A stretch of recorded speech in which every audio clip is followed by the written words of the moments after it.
Welcome my dear students, welcome. তোমরা audio video ঠিক আছে কিনা একবার দেখে নাও।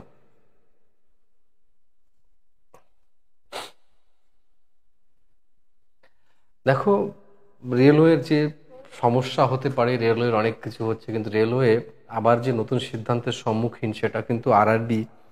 যে তোমাদের হেডিংটা দেখে তোমরা বুঝতে পেরেছো, থাম্বনেল দেখেও তোমরা বুঝতে পেরেছো যে railway LP new vacancy upcoming, মানে এই মাসের লাস্ট উইক নাগাদ বেরোনোর বিরাট সম্ভাবনা রয়েছে।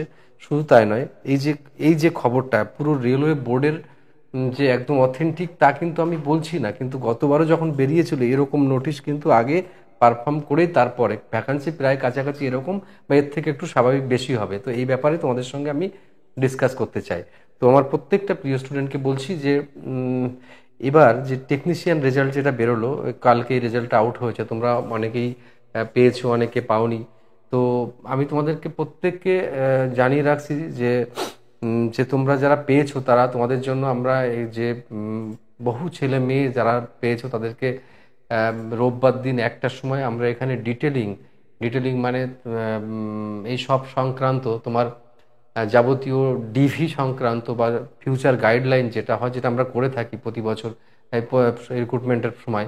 তো সেটা আগামী রোববার 1টার সময় সেখানে শুধু উপস্থিত থাকবে আমাদের তপভবন থেকে চাকরি পাওয়া স্টুডেন্টরাই। ঠিক আছে? তো চলো, এই কথাটা বলার পর আমি শুরু করছি যে আজকে নিউ ভ্যাকান্সি আরআরবি লোকো পাইলটের নিউ ভ্যাকান্সি আপকামিং। তুমি মানো বা না মানো তাতে কারোর যায় আসে না, কিন্তু এই ভ্যাকান্সিটা রিলিজ হতে চলেছে।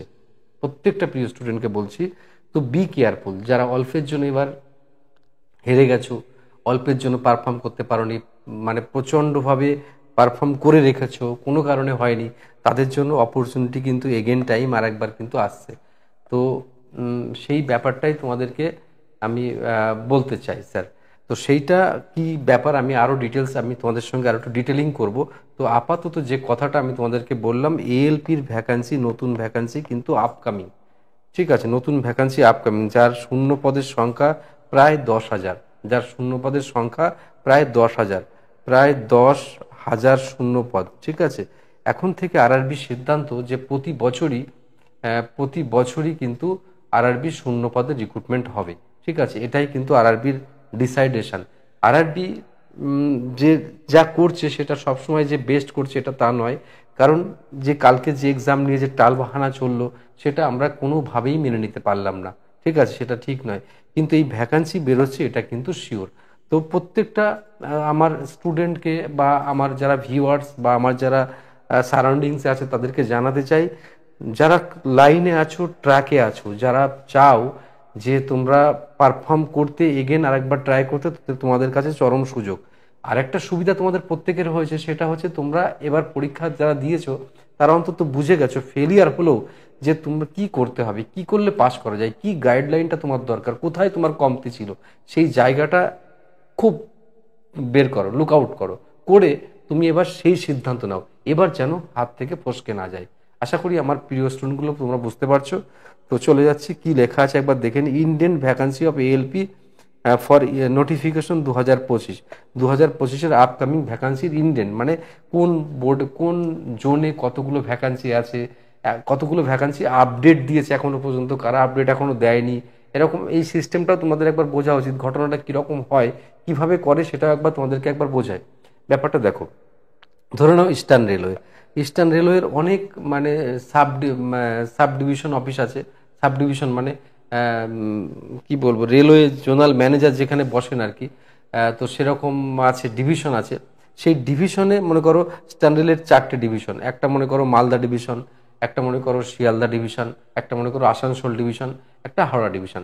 এই 4টে ডিভিশন আন্ডারে কতজন লোকো পাইলটের শর্টেজ আছে, সেই লোকো পাইলটের শর্টেজ হিসেবটা মেন যে ইস্টার্ন রেলওয়ে হেড অফিস সেখানে দিতে হয়। তো অনেকে দেয় না, অনেকে দেরি হয়। তো সেটাকে ফাইনালি দিয়ে যেটা জানা গেছে সেটা হচ্ছে এইরকম ভ্যাকান্সি আছে, যে vacancy indent of vacancy ALP for notification 2025। এটা ক্লিয়ার হয়েছে। এবার দেখো, assessment of vacancy of loco pilot or zonal railway মানে যতগুলো জোন আছে আমাদের, online intending and recruitment management system. ঠিক আছে, হ্যাজ বিন এক্সামিন্ড বোর্ড, এইটা পুরোপুরি পরীক্ষা নিরীক্ষা করে দেখা গেছে অ্যাসেসমেন্ট অনুযায়ী লোকদের রানিং ডাটা অনুযায়ী সেটা হচ্ছে ভ্যাকান্সি যেটা আছে ইন্ডিয়ান রেলের এখন অ্যাসিস্ট্যান্ট লোকো পাইলটের ভ্যাকান্সি, সেটার পরিমাণ 9,970 জন। এর পরিমাণ এটা সবসময় বাড়ে, এটা সবসময়ই বাড়ে, ঠিক আছে, সবসময় বেড়ে যায় এটা। তো এখন কথা হচ্ছে যে এটা 2025-এর ভ্যাকান্সি। এখন রেলওয়ে ওয়াইজ ভ্যাকান্সি ব্রেকআপ যেটা সেটা দেওয়া হচ্ছে তোমাদের, দেখো দাঁড়াও একটুখানি, হ্যাঁ আমি একটু জুম করে নিয়ে দেখাচ্ছি। সেন্ট্রাল রেলওয়ে সেটাতে 370টা ভ্যাকান্সি, ইস্ট সেন্ট্রাল রেলওয়ে সেটাতে 700টা ভ্যাকান্সি, ইস্ট কোস্টে হচ্ছে 1461, যারা ভুবনেশ্বর বোর্ড পড়ে এইদিকে, ইস্টার্ন রেলওয়ে যেরকম কলকাতার দিক কলকাতা সেটা হচ্ছে 768, এর সঙ্গে আরও 100টা ভ্যাকান্সি রয়েছে মেট্রো রেলের, ঠিক আছে। ঠিক আছে, এবার নর্থ ইস্টার্ন রেলওয়ে হচ্ছে 100টা, নর্থ সেন্ট্রালে হচ্ছে তোমার 508টা, এবার দেখো নর্থ ইস্ট ফ্রন্টিয়ারে হচ্ছে 125টা, নর্দার্ন রেলওয়েতে 521টা, আর নর্থ ওয়েস্টার্ন রেলওয়ে হচ্ছে 679টা, সাউথ সেন্ট্রাল রেলওয়ে সেটা হচ্ছে 989, east south east central railway 568, south eastern railway এখানে আবার কিছু মেট্রোর ভ্যাকান্সি আছে, সব মিলিয়ে তোমার হচ্ছে 796, আর সাউদার্ন রেলওয়ে 510টা, ওয়েস্টার্ন রেলওয়ে 759টা, ওয়েস্টার্ন সেন্ট্রাল হচ্ছে 759টা আর 800 এটা, আর মেট্রো রেলে আলাদা করে আছে 225টা, ঠিক আছে।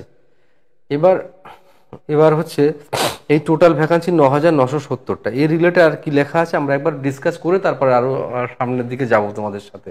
দেখো ইআর এবং south eastern will include 225 vacancy, ER এবং সাউথ ইস্টার্নের সাথে এই 225 ভ্যাকান্সিটা মিশে যাবে। এই যে ইস্টার্ন রেলওয়ে মেট্রো রেলে কলকাতা 100টা, সাউথ ইস্টার্ন হচ্ছে 125টা, ঠিক আছে। Placing final indent according year will be indent এত প্লাস এত, ওই যে আমি তখনই বলছিলাম 768 প্লাস 100 এটা হচ্ছে ভ্যাকান্সি, ঠিক আছে। এসিআর সেটা হচ্ছে 921, 796 প্লাস 125, 921টা ভ্যাকান্সি। এবার the zonal distribution has taken into consideration the pending inter railway transfer request those which have been forwarded and approve by receiving railway. এটা আলাদা ম্যাটার, যে মানে ইন্টার রেলওয়ে যে ট্রান্সফারগুলো হয় না, সেই ট্রান্সফারগুলো কবে নাগাদ কি হবে সেই ব্যাপারে তথ্য, ওটার আমাদের পড়ার দরকার নেই। এটাও তো, আর এই যে পুরো সিস্টেমটা অর্গানাইজ করবে হচ্ছে আরআরবি ব্যাঙ্গালোর, ব্যাঙ্গালোরকে দায়িত্ব দেওয়া হয়েছে আরআরবি ব্যাঙ্গালোর পুরো সিস্টেমটাকে অর্গানাইজ করবে, ঠিক আছে। তাহলে এই অবধি কারোর কোনো কোয়ারিজ থাকলে আমায় জানাবে। আর এখানে দেখো while placing indent railway should ensure prescribed reservation norms for SC ST OBC WS both backlog and current shortfall if any. এখানে দুটো কথা আমি একটু বুঝিয়ে বলা উচিত, যে এই যে ভ্যাকান্সি হিসেবটা কি করে করে, যে টিল টাইম একটা নির্দিষ্ট টাইম অবধি বলে দেওয়া হয়, অমুক মাস অবধি অমুক টাইম অবধি যে কতগুলো ভ্যাকান্সি কোন কোন জায়গায় কতগুলো ভ্যাকান্সি খালি আছে। তো সেই ছোট ছোট জায়গা থেকে আস্তে আস্তে বড় করতে করতে চলে যায় হচ্ছে ডিআরএম অফিসে, ডিআরএম অফিসের ওখান থেকে চলে যায় হচ্ছে জোনাল অফিসে, তারপরের হিসেবগুলো দেয়। অনেক হিসেব এখনো বাদ থাকে, সেগুলো পরে আবার জানানো হয়, পরে আবার জানায়। তো এই হচ্ছে সিস্টেম। তার কারণ হিসেবে তুমি একটা জিনিস খেয়াল করতে পারো, তুমি তোমার বাবা কাকা বা জেঠু বা পরিচিত লোকরা যারা রেলে চাকরি করে, দেখবে বেশিরভাগই লোকজন এখন রিটায়ারমেন্ট হচ্ছে। রেলে আমি কিছু ফেয়ারওয়েলে গেছি, যাওয়া হয়েছিল লাস্ট কিছুদিন ধরে, দু এক জায়গায় গেছিলাম, তাতে দেখছি প্রচুর মানুষ রিটায়ারমেন্ট করছে, কাতারে কাতারে মানুষ রিটায়ারমেন্ট করছে। কারণ একটা সময় ঢুকেছিল যখন অ্যাপ্রেন্টিস করে ঢুকেছিল, আর তাদের রিকোয়ারমেন্ট কিন্তু এই মুহূর্তে শুরু হয়েছে, ঠিক আছে। তো মানে সেই যে লার্জ স্কেলের মানে রিটায়ারমেন্ট চলছে, সেটা এখন ফিল আপ না করলে চলবে না। আমাদের দেশ তো আর দুবাই হয়ে যায়নি এখনই, যে উইদাউট ম্যান ট্রেন চলবে, সেরকম কিন্তু এখনো হয়নি। তো এবার তোমাদের প্রশ্ন উঠতে পারে, অনেকেই কিন্তু বারবার করে এই কথাটা আমাকে জিজ্ঞেস করছো বা একাধিক ফোন পাচ্ছে, আসলে এই কদিন ধরে এত জন এখানে টেকনিশিয়ানের চান্স পেয়েছে, ফোন পর ফোন, আমাদের একটা গুগল ফর্মও দিয়ে দিয়েছে সেখানে যারা যারা চান্স পেয়েছে নাম এন্ট্রি করার জন্য। তো এত পরিমাণ ছেলে মেয়ে, আসলে এখন বিহার ইউপি ঝাড়খণ্ডরা কিন্তু আর বাংলা ছেলেদের সঙ্গে টক্কর দিয়ে পারছে না। তার কারণ হিসেবে তুমি একটা জিনিস খেয়াল করে নাও, বাংলার ছেলেমেয়েরা হিম্মতওয়ালা হয়ে গেছে। কেন? তার একটা ছোট্ট কারণ হচ্ছে, দেখবে কলকাতা বোর্ডে হাই কাট আপ, শিলিগুড়িতে হাই কাট, এই তোমার হচ্ছে গুয়াহাটিতে হাই কাট আপ, চেন্নাইতে হাই কাট আপ, এইসব জায়গায় কিন্তু বাঙালি ছেলেমেয়েরা বেশি গেছে। তার মানে বাঙালিরা আর কিন্তু পিছিয়ে নেই। কেউ যদি ভেবে থাকে যে বাঙালিরা আর বিহারি ছেলে মেয়েদের সঙ্গে পারছে না, সে এখন স্বপ্নের ঘরে আছে। এই কথাটা জেনে নেওয়া তাদের উচিত। কোথাও মানে চ্যালেঞ্জিং সহকারে বলছি, যে পরিমাণ ছেলেমেয়েরা টেকনিশিয়ানে কোয়ালিফাই করেছে শুনলে অবাক হয়ে যাবে।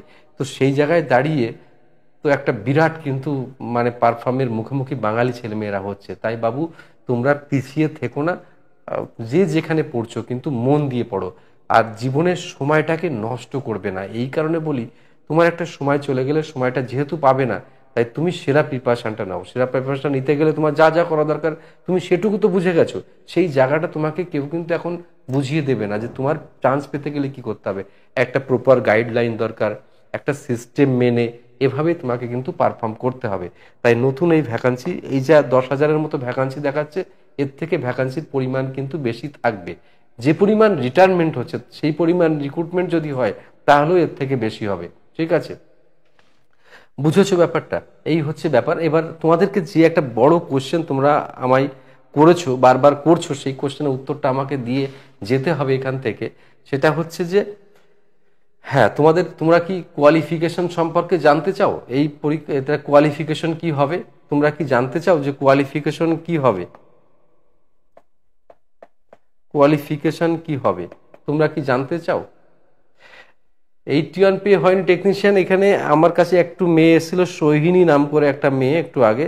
সে 90 মার্কস পেয়েছিল এই পিসিএম এ কলকাতাতে। তার কিন্তু হয়নি, ঠিক আছে। তার সরি 92 পেয়েছিল, না সরি 90, যাক যা হয়েছে, মানে 0.15-এর জন্য 0.15-এর জন্য হয়নি। আচ্ছা, তোমরা কি মানে জানতে চাও কি কি কোয়ালিফিকেশন লাগবে? যদি জানতে চাও তোমাদেরকে আমি সেটা বলতে পারি।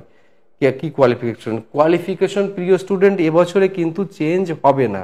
আর একবার আমি বলে দিই, কোয়ালিফিকেশন এবছরে চেঞ্জ হবে না। কোয়ালিফিকেশন যেমন চেঞ্জ আছে তেমন হবে।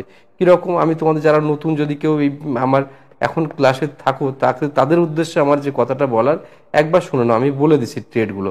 যেমন মনে করো ইলেকট্রিক্যাল ডিপ্লোমা বিটেক, এগুলো চলবে। ইলেকট্রনিক্স ডিপ্লোমা বিটেক চলবে। মেকানিক্যাল ডিপ্লোমা বিটেক চলবে। অটোমোবাইল ডিপ্লোমা বিটেক চলবে। এই চারটে ট্রেডের কিন্তু ডিপ্লোমা বিটেক চলবে। এই চারটে ট্রেডের ডিপ্লোমা বিটেক অবশ্যই চলবে। সাথে যেটা আর ইলেকট্রিশিয়ান, ফিটার, টার্নার, মেশিনিস্ট, তারপর ডিজেল মেকানিক, মোটর মেকানিক, সব নাম হয়তো বলতে পারবো না, ইলেকট্রনিক মেকানিক, তারপরে আরএসি রেফ্রিজারেশন এয়ার কন্ডিশন, তারপর তোমার হচ্ছে electrician, electronic mechanic, radio TV, এসব ট্রেড কিন্তু অ্যাপ্লিকেবল। এগুলো যেন তোমাদের মাথায় থাকে। তাই কোয়ালিফিকেশন নিয়ে অযথা চিন্তা করবে না, যেমনটি ছিল তেমন। এবার তোমাদের যেটা কথা বলা, তোমাদের অনেকের যে চিন্তা আছে যে এজ কত হতে পারে, এটা লাখ টাকার চিন্তা তোমাদের মনের মধ্যে থাকে অনেক সময়, যে স্যার এজ কত হতে পারে। এবার দেখো, আমি তোমাদের মন ভেঙে দেওয়ার জন্য এখানে আসিনি, অনেস্টলি কথাগুলো ডিসকাস করার জন্য এসেছি। তাহলে সেই কি ব্যাপার, এজ কিরকম থাকতে পারে? এজ হচ্ছে এবছরে বেশিরভাগই চান্স 30 বছর হওয়ার, 30 ইয়ার মানে 30 বছর হওয়ার চান্স রয়েছে। 30 বছর এবছরে কিন্তু এজ 30 বছর হওয়ার চান্স রয়েছে। এজ লিমিট 30 হওয়ার চান্স আছে, নট 33। এইখানটা কিন্তু একটা খুব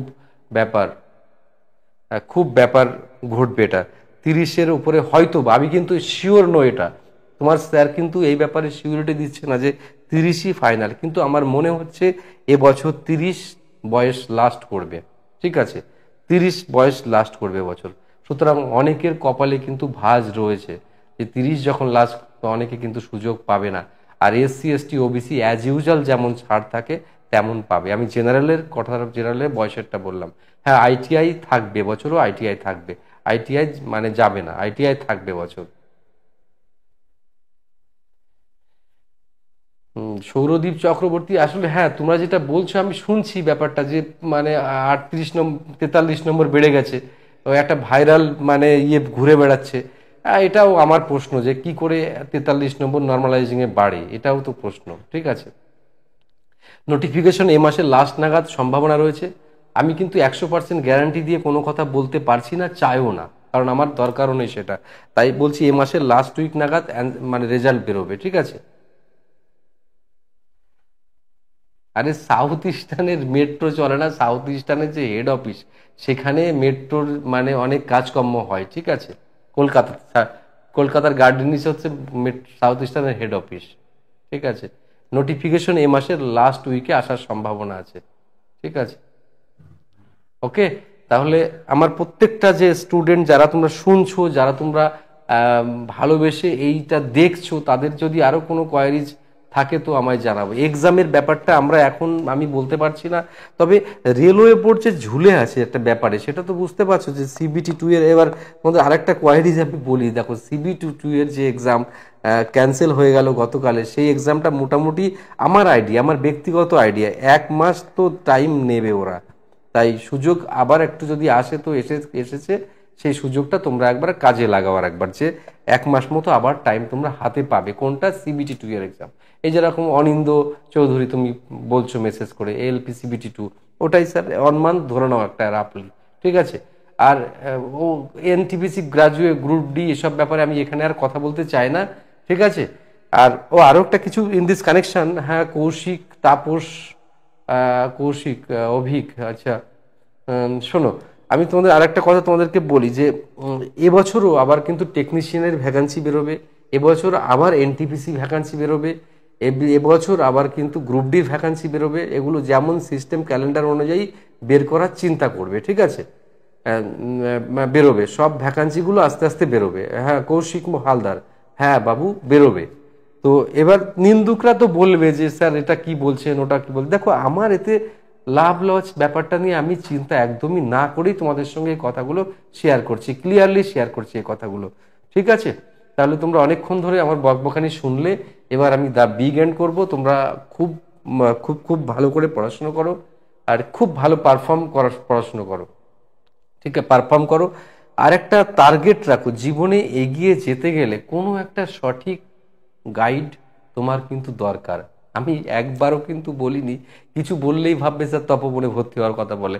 তোমরা কি শুনেছো কোনোদিন যে তপবনে তোমাদের ভর্তি হওয়ার কথা বলেছে? তবে এইসব কথা তোমরা কেন বলো যে আমরা নাকি অমুক করি তমুক করি, তা ভর্তি হওয়ার কথা, তোমাদের ভর্তি নেওয়ার কোনোদিনও বলি না আমরা। তো তুমি যেখানেই পড়ো, তোমার যদি মনে হয় তারা উপযুক্ত তোমার কাছে, তোমার চোখ এখন খুলে গেছে, তুমি এখন জেড যুগে বাস করো, এখন কেউ তোমাকে ঠকাতে পারবে না, কেউ তোমাকে ভুল বোঝাতে পারবে না। একদিন ভুল বোঝালেও দুদিন তোমাকে ভুল বোঝাতে পারবে না, তাহলে একদিন দুদিন তোমাকে ভুল বোঝালেও 3 দিন ভুল বোঝাতে পারবে না। তাই প্রত্যেকটা প্রিয় স্টুডেন্টকে বলছি যে এখন তোমার যাকে ভালো লাগে সেখানে তুমি প্রিপারেশন নেবে। কখনোই তপবনকে ফার্স্টে রাখবে, অমুককে সেকেন্ড, এটা তুমি ভেবো না। আমি তোমায় বলি, হ্যাঁ, যেই প্রীতম নন্দী যেই ফর্ম বেরোবে সব পরপর বেরোবে এরকম। তাই আগের যে অভিজ্ঞতাগুলো, যে পাস্ট এক্সপিরিয়েন্সগুলো, এগুলো নিয়ে সামনের দিকে চলো। তুমি সব জেনে গেছো, তুমি সব বুঝে গেছো, তোমার মধ্যে সেই শক্তি অর্জন করতে হবে এখন কোনটা করব কোনটা করব না, এই সাইডিং সিস্টেমটা তোমার মধ্যে রাখতে হবে, রেখে সামনের দিকে চলতে হবে। এছাড়া তো আর অন্য কোনো পথ নেই। ঠিক আছে, ঠিক আছে, আমাদের এখানে কোনো অফার টফার চলে না, আমাদের এখানে কোনো অফার টফার চলে না।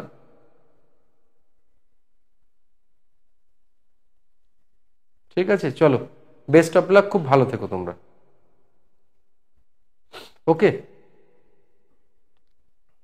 হ্যাঁ, তপমনে ভর্তি চলছে, সেটা তোমরা আমাদের যে নাম্বার সেটা হচ্ছে এইসব নাম্বারে কল করে জানতে পারবে। আমাকে জিজ্ঞেস করলে আমি কিছু বলবো না। 8820022238 এই যে নাম্বার, এখানে আমাদের হোয়াটসঅ্যাপও আছে। ঠিক আছে, তো এখানে ফোন করে কল করে জানতে পারবে। আরও একটা নাম্বার আছে 9681026768। ঠিক আছে, আমি কিছু ভর্তি সংক্রান্ত কিছু বলতে পারবো না, আমাদের টিম আছে, তারাই তোমাকে হেল্প করবে, আমি আর কিছু বলতে পারবো না। ঠিক আছে, তো রাখছি এখানে আজকে। ভালো থেকো তোমরা, বেস্ট অফ লাক, ব্যাস।